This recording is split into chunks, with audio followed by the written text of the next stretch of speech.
ते हेंगड त्याला कोण विचारतं काय? मी निलेश साहेबाला 3-4 वेळेस सांगितलं ना, आज सुद्धा सांगतो की मी राणे परिवाराचा सन्मान करतो.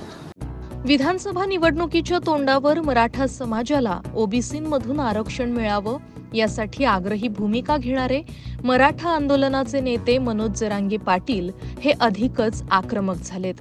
तसंच आरक्षणाच्या मुद्द्यावरून मनोज जरांगे पाटील हे भाजप आणि देवेंद्र फडणवीस यांना सातत्यानं लक्ष करतायत.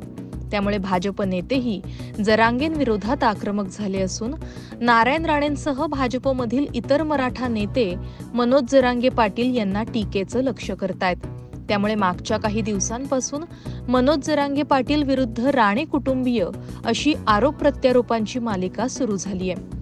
दरम्यान आपल्यावर टीका करत असलेल्या नारायण राणे यांच्या मुलांना आपण किंमत देत नसल्याचा टोला जरांगे पाटील यांनी लगावलाय.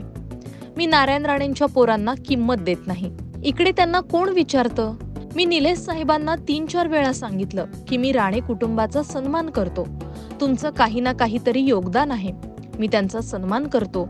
मी त्यांना एक शब्दही उद्देशून बोललेलो नाही. मग तुम्ही बळेच मला कशाला बोलता आणि बळेच बोलल्यावर मी कसा काय सोडीन? मी शब्द वापरलाच नाही तरी तुम्ही मला बोलता. त्यामुळे कारण नसताना तुम्ही मला आणि समाजाला बोललात तर उत्तर मिळणारच ना.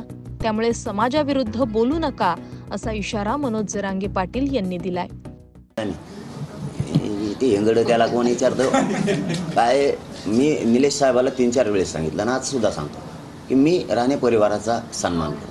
तुमचं काही ना काहीतरी योगदान आहे. वय मोठं, त्यांना समजून सांगा की मी त्यांचा सन्मान करतोय. मी त्यांना एक शब्दही बोललेलो नाही. तुम्ही बळच कसं काय बोलता मला?